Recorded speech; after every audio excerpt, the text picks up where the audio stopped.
प्यारे विद्यार्थियों नमस्कार। आज हम कक्षा 5 की जो हिंदी की नई किताब आई है हिंदी सुमन भाग 3 उसका अध्याय 16 है उत्सर्ग। इस पाठ को हम सबसे पहले पढ़ेंगे, अच्छी तरह से समझेंगे। उसके बाद इसके जितने भी अभ्यास करने वाले प्रश्न हैं उन सभी के उत्तर भी इस वीडियो के अंदर देखेंगे। तो आपको क्या करना है, वीडियो को पूरा देखना है और पाठ को समझने का प्रयास करना है। चलते हैं पाठ की ओर। उससे पहले बता दें कि उत्सर्ग का अर्थ होता है बलिदान, यानी कि राजस्थान है जो बलिदानों की भूमि है। यहाँ त्याग और तपस्या की धरती राजपूताना में जोधपुर से 8 कोस पूर्व दिशा में स्वर्णिम रेतीले दौरों से घिरा, यानी कि एक छोटा सा गांव है। एक छोटा सा रमणीय गांव था खेजड़ली। खेजड़ली एक गांव का नाम है। खेजड़ी के पेड़ों की अधिकता के कारण ही इस गांव का नाम खेजड़ली पड़ गया, यानी कि वहाँ पर सबसे ज़्यादा खेजड़ी के पेड़ थे, इसलिए उस गांव का नाम ही खेजड़ली पड़ गया।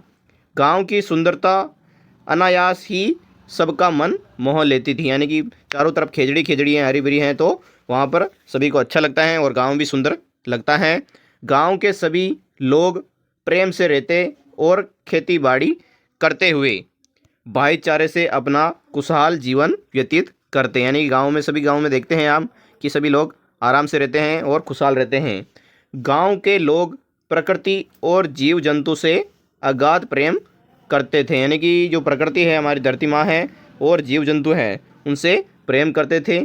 वे पर्यावरण प्रेमी संत गुरु जाम्बोजी के नियमों का पालन करते हुए ना ही स्वयं पेड़ काटते थे और न ही किसी और को पेड़ काटने देते थे, यानी कि जाम्बोजी उनके गुरु थे, तो उन्होंने ये आदेश दिया कि हमें हरे भरे पेड़ पौधों को नहीं काटना है और न ही जीव जंतुओं को मारना है। उन्हीं के आदेशों पर, नियमों पर चलते हुए वो आगे बढ़ रहे थे, इसलिए किसी को पेड़ नहीं काटने देते थे। तो हिरण, मोर, गाय आदि तो निर्भीक होकर उनके खेतों और घरों में विचरण करते थे, यानी कि हिरण, मोर, गाय जो इधर उधर घूमते रहते थे, उनके घर पे भी आ जाते थे तो भी उनको नहीं पकड़ते थे और नहीं मारते थे। तो वो भी एक तरह के स्वतंत्र हो गए थे, उनको पता चल गया था कि ये लोग हमें नहीं मारेंगे, नहीं पकड़ेंगे। मानो प्रकृति साक्षात उस गांव में उतर आई हो। गांव के मुखिया रामोजी विश्नोई और उनकी धर्मपत्नी अमृता देवी सदैव लोगों की सेवा में लगे रहते थे, यानी कि जब भी कोई ज़रूरत पड़ती थी तो उनकी मदद करते थे। प्रकृति प्रेम और भाईचारे के लिए इस गांव की कीर्ति पूरे मारवाड़ अंचल में फैली थी, यानी कि ये गांव इतना बढ़िया था कि जोधपुर में इसका नाम है जो चारों तरफ फैल गया, मारवाड़, पूरे मारवाड़ प्रदेश में। यह बात सन 1730 की है, जब तत्कालीन जोधपुर के महाराजा अभय सिंह ने महल के निर्माण हेतु लकड़ी की तलाश शुरू की, यानी कि जब उनको महल बनाना था तो उनके सबसे पहले लकड़ी की जरूरत है, तो इधर उधर तलाशने लगे। सभासदों की सूची पर मंत्री गिरधर दास के नेतृत्व में एक विशाल दल सेना सहित खेजड़ी काटने के लिए खेजड़ली गांव भेजा था। जैसे कि आपको इस चित्र में दिख रहा है कि जो मंत्री हैं गिरधर दास, वो पेड़ों को काटने के लिए पूरी सेना के साथ वहाँ पर जाता है खेजड़ली गांव में और पेड़ काटने के लिए आगे बढ़ता है। तो यहाँ पर अमृता देवी विश्नोई है जो दिख रही हैं और ये हैं जो उनके गुरु जाम्बूजी हैं। तो पूरी सेना कहाँ चली जाती हैं? खेजड़ली गांव चली जाती हैं, क्योंकि वहाँ पर बहुत सारे पेड़ हैं खेजड़ी के, तो उन पेड़ों को काटने के लिए मंत्री सहित पूरी सेना चली जाती हैं।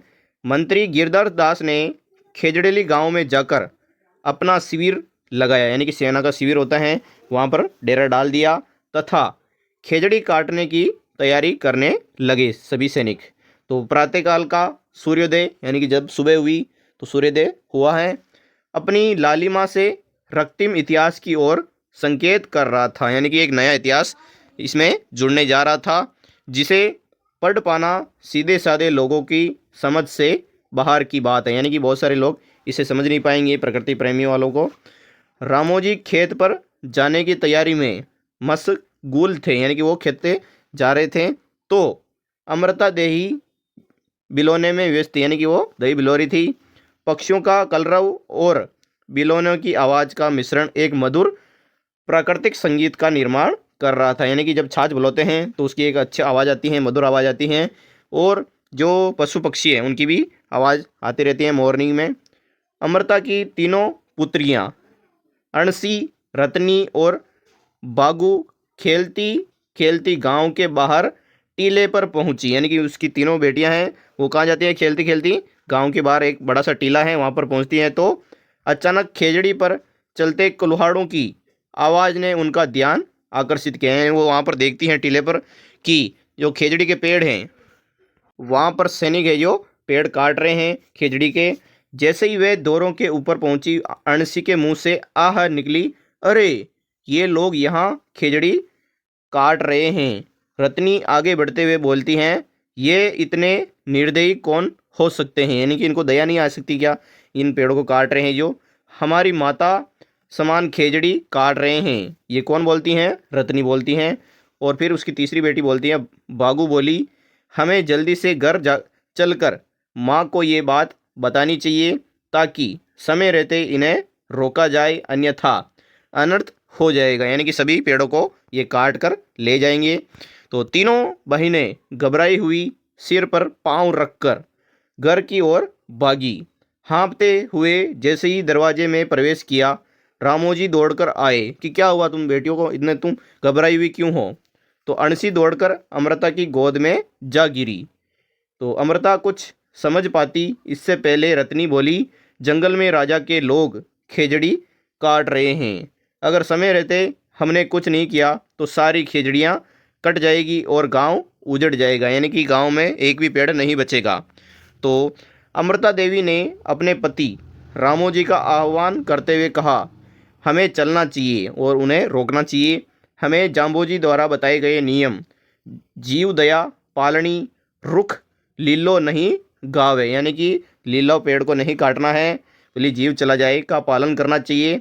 बिलोना छोड़कर अमृता और उनके पीछे रामोजी, बागू, अणसी और रत्नी जंगल की तरफ दौड़ पड़े।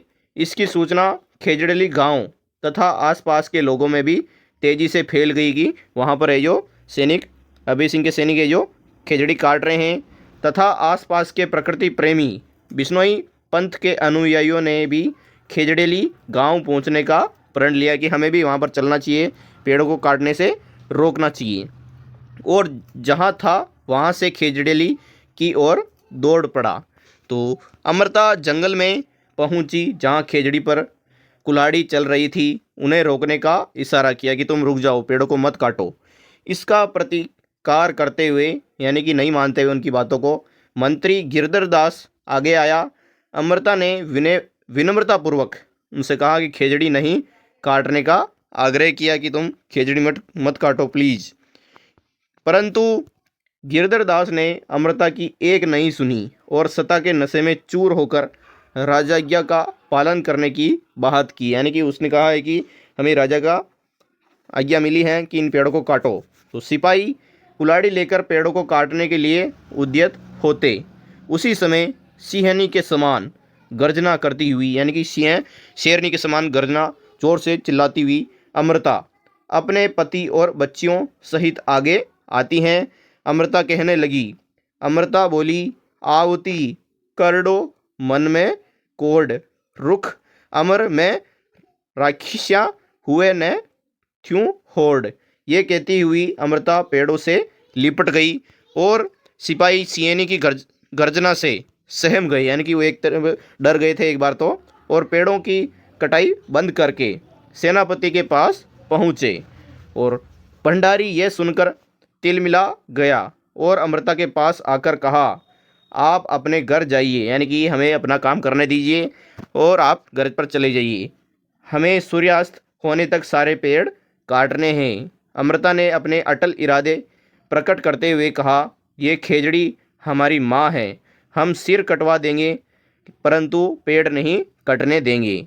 अमृता देवी अपने पुत्रियों और पति सहित पेड़ों से लिपट गई और सिपाहियों को ललकारा कि खेजड़ी से पहले मेरी गर्दन पर वार करना होगा, अन्यथा ये खेजड़ी नहीं कटेगी। तो सैनिकों ने सबसे पहला वार अमृता की गर्दन पर किया और देखते ही देखते रामोजी, बागू, अणसी और रत्नी ने अपने बलिदान की गाथा लिख कर दी, यानी कि तीनों इंसानों को पूरे परिवार सहित मार दिया गया और वो वीर गति को प्राप्त हुए। रेगिस्तान की स्वर्णमयी धरती रक्त की धारा से लाल हो गई थी, यानी कि खून ही खून बह गया था। अमृता के बलिदान से प्रेरित होकर उपस्थित नर नारियों ने, यानी कि वहाँ पर जितने भी लोग थे, जितने भी नारियाँ थी, सब ने हरी भरी खेजड़ियों को अपने गले लगाकर सर्वोच्च बलिदान का वर्ण किया, यानी कि वो भी वीरगति को प्राप्त हुए। शक्ति, शौर्य और शांति के लिए विख्यात मरुधरा पर एक के बाद एक 363 वृक्ष प्रेमियों ने पेड़ों से लिपटकर अपने प्राणों की आहुति दे दी, यानी कि 363 जनों ने पेड़ों के लिए अपनी जान दे दी, वीर गति को प्राप्त हुए। फिर क्या होता है, विश्व में पेड़ों के लिए हुए इस पहले बलिदान के अवसर पर सूरज की रोशनी मरदम पड़ गई, यानी कि ऐसा इतिहास कभी पढ़ा नहीं होगा पूरे विश्व में। तो यहाँ पर ऐसा काम हुआ है पेड़ों के लिए, प्रकृति प्रेमी वालों के लिए, मानो वह शोक में डूब गया हो, क्योंकि 363 जने इसमें अपना बलिदान दिया है पेड़ों की रक्षा के लिए। तो पूरे विश्व में ये ख्याति फैल गई। प्रकृति, जीव जंतु सब शांत और स्तंभ हो गए, यानी कि एकदम चुप हो गए कि इतने जने मर गए हमारे को बचाने वाले।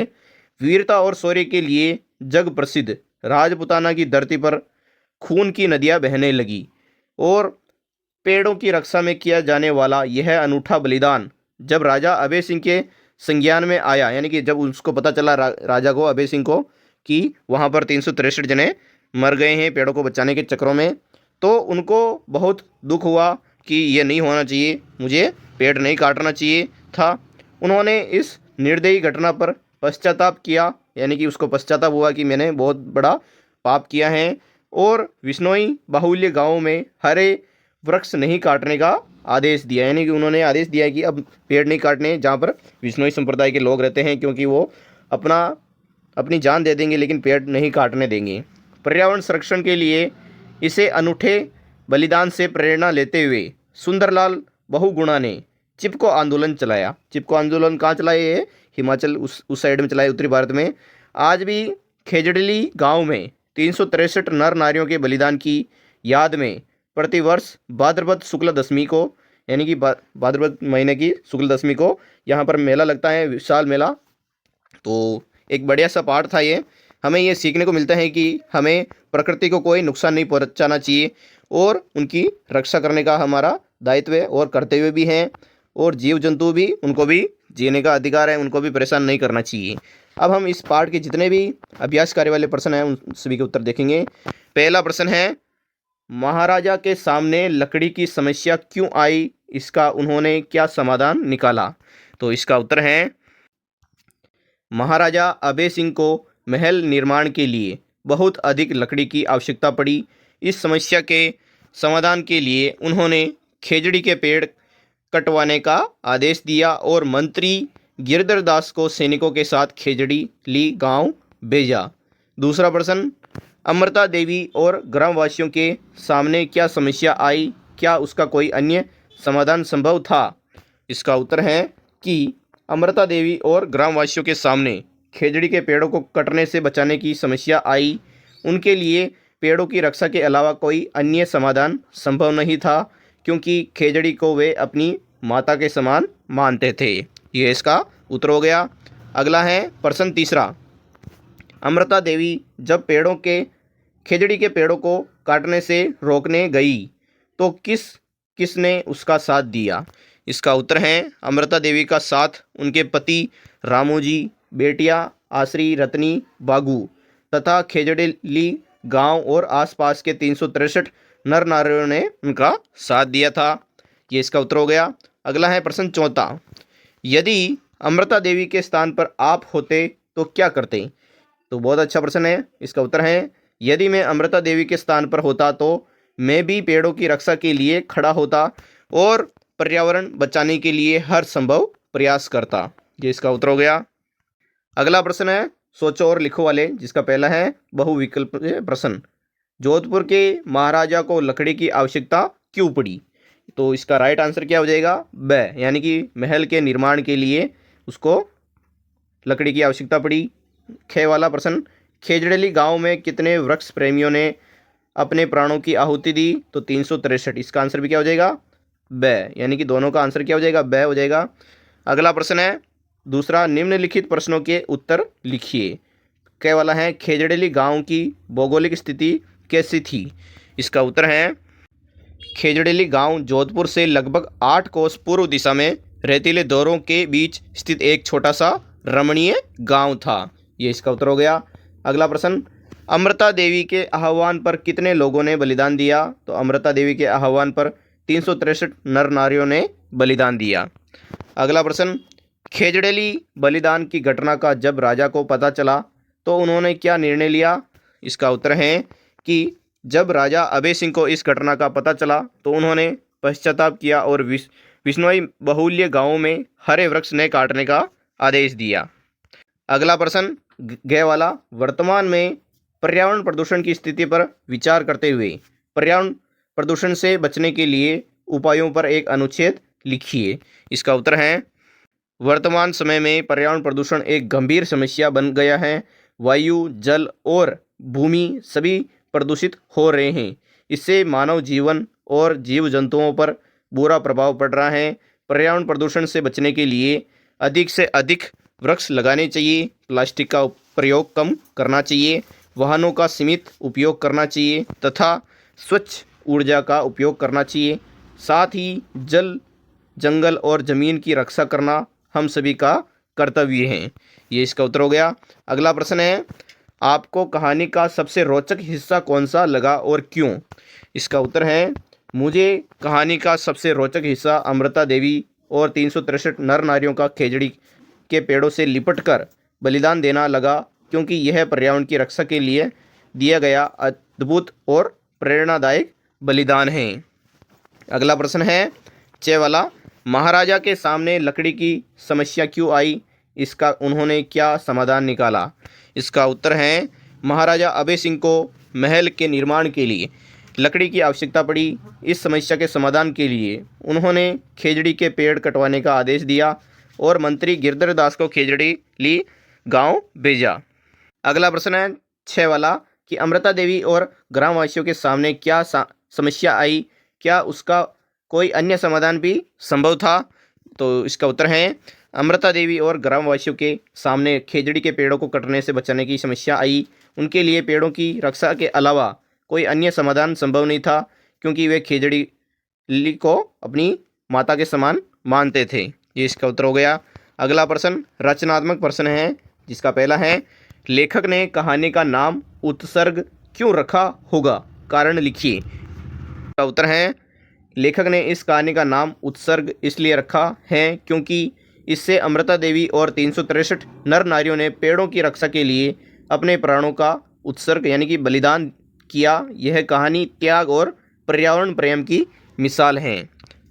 अगला प्रश्न दूसरा, यदि इस कहानी का कोई अन्य नाम देना हो तो आप क्या नाम देंगे? तर्क सहित लिखिए। तो इसका उत्तर है, यदि इस कहानी का कोई अन्य नाम देना हो तो इसका नाम होगा खेजड़ी का बलिदान रखूँगा, क्योंकि यह पूरी कहानी खेजड़ी वृक्षों की रक्षा और बलिदान पर आधारित है। अगला प्रश्न है तीसरा, पंक्ति का अर्थ लिखिए। जीव दया पालनी, रुख लीलो नहीं गावे। इसका उत्तर है, इस पंक्ति का अर्थ है कि हमें सभी जीवों पर दया करनी चाहिए और हरे भरे वृक्षों को कभी नुकसान नहीं पहुंचाना चाहिए। अगला प्रश्न है चौथा, कहानी का सबसे रोचक हिस्सा आपको कौन सा लगा और क्यों? उत्तर, कहानी का सबसे रोचक हिस्सा अमृता देवी का खेजड़ी से लिपटकर बलिदान देना लगा, क्योंकि यह साहस, त्याग और पर्यावरण का अद्भुत उदाहरण है। अगला प्रश्न है, विपरीतार्थक शब्दों के जोड़े बनाइए, जैसे कि स्तंभ ए और स्तंभ दीर्घ। इसमें आपको मिलान करना है। जैसे कि कैसे मिलान करेंगे? आपको इसमें मिलान करना है, जैसे कि प्रेम को घृणा से मिलान करना है, सूर्योदय को सूर्य अस्त से और गर्मी को सर्दी से, अर्थ को अनर्थ से और स्वीकृत को अस्वीकृत से, सहित को रहित से और हर्ष को शोक से और कायरता को वीरता से, अज्ञात को ज्ञात से मिलान करना है। अगर आपको ऐसे समझ में नहीं आ रहा तो उसी तरह मैं बता देता हूँ। ये उत्तर मैंने बता दिया कि प्रेम को किससे मिलाना था आपको? घृणा से, सूर्योदय को सूर्यास्त, गर्मी को सर्दी से, अर्थ को अनर्थ से, स्वीकृत को अस्वीकृत से, सहित को रहित से, हर्ष शोक, कायरता वीरता, अज्ञात ज्ञात। दूसरा प्रश्न है मुहावरे। मुहावरे, राजपुताना की धरती पर खून की नदियां बहने लगी, रेखांकित वाक्य में एक प्रसिद्ध मुहावरे का प्रयोग किया गया है जिसका अर्थ है नरसंहार होना। मुहावरे के प्रयोग से भाषा में सरलता, प्रवाहमयता उत्पन्न होती है एवं भाषा जीवंत और प्रभावशाली भी बन जाती है। कहानी में आए मुहावरों को छांटकर उनके अर्थ लिखते हुए वाक्य में प्रयोग करें। तो इसका उत्तर हम लिखेंगे। इसमें आपको बता दिया था कि खून की नदियाँ बहाना, इसका अर्थ होता है भारी नरसंहार होना, अत्यधिक रक्तपात होना।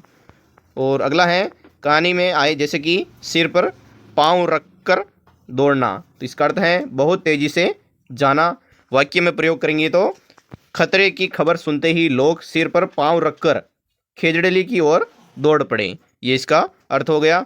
अब अगला मुहावरा है ललकारना, इसका अर्थ होता है चुनौती देना। वाक्य में प्रयोग करेंगे तो अमृता देवी ने सैनिकों को पेड़ कटने से रोकने के लिए ललकारा।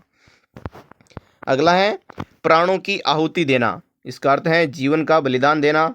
वाक्य में प्रयोग करेंगे तो 363 नर नारियों ने वृक्षों की रक्षा के लिए प्राणों की आहुति दी, ये इसका उत्तर हो गया। अब अगला है प्रश्न तीसरा, देशज शब्द। अमृता आंगन में दही का बिलोना कर रही थी, इस पंक्ति में रेखांकित शब्द को देशज शब्द कहते हैं, अर्थात जो शब्द देश की क्षेत्रीय भाषा और बोलियों से संबंधित होते हैं और वे हिंदी में प्रयोग किए जाते हैं उन्हें देशज शब्द यानी कि देसी भाषा के शब्द। पाठ में आए देशज शब्दों की सूची बनाकर लिखिए। तो लिखेंगे हम, एक तो हो गया बिलोना, खेजड़ी, दौर और आंगन, ढाणी, बीजनी यानी कुल्हाड़ी के संदर्भ में स्थानीय प्रयोग। अगला प्रश्न है चौथा, विराम चिन्ह। नीचे दिए गए गद्यांश से विराम चिन्ह हटा दिए गए हैं, आप पुनः उपयुक्त विराम चिन्ह लगाकर लिखिए, यानी कि छोटा सा गद्यांश है इसमें विराम चिन्ह है जी बिल्कुल हटा दिए गए हैं। इसका हम उत्तर लिखेंगे, मयंक और काजल स्कूल जा रहे थे का आगे विराम चिन्ह लगाना है यानी कि पूर्ण विराम लगाना है। तभी काजल का पैर कीचड़ से भरे गड्ढे में गया और काजल गिर पड़ी, आप यहाँ पर पूर्ण विराम लगाएंगे। मयंक बोला, वापिस अल्प विराम, अरे ये क्या हुआ, फिर क्या लगेगा यहाँ पर प्रश्नवाचक चिन्ह। काजल कराते हुए उठी और बोली, मैं तो सामने झाड़ी पर बैठी तितली देखने लगी और पता ही नहीं चला कि जब गड्ढा आया और गिर पड़ी। यहाँ पर जो विराम चिन्ह सब लगा रखे हैं मैंने आपको सेम टू सेम ऐसे लिख देना है। सारे कपड़े ही खराब हो गए। मयंक ने कहा, चलो अब पहले इस गड्ढे को मिट्टी से भर देते हैं, नहीं तो कोई और भी गिर सकता है। दोनों दोस्त मिलकर गड्ढे को भर देते हैं। तो ये इसका उत्तर था। वीडियो कैसा लगा है, अगर अच्छा लगा है तो लाइक एंड सब्सक्राइब करना ना भूलें। हमारा अगला वीडियो दूसरे विषय में बहुत जल्द आने वाला है। आपको वीडियो पूरा देखने के लिए बहुत बहुत धन्यवाद। जय हिंद।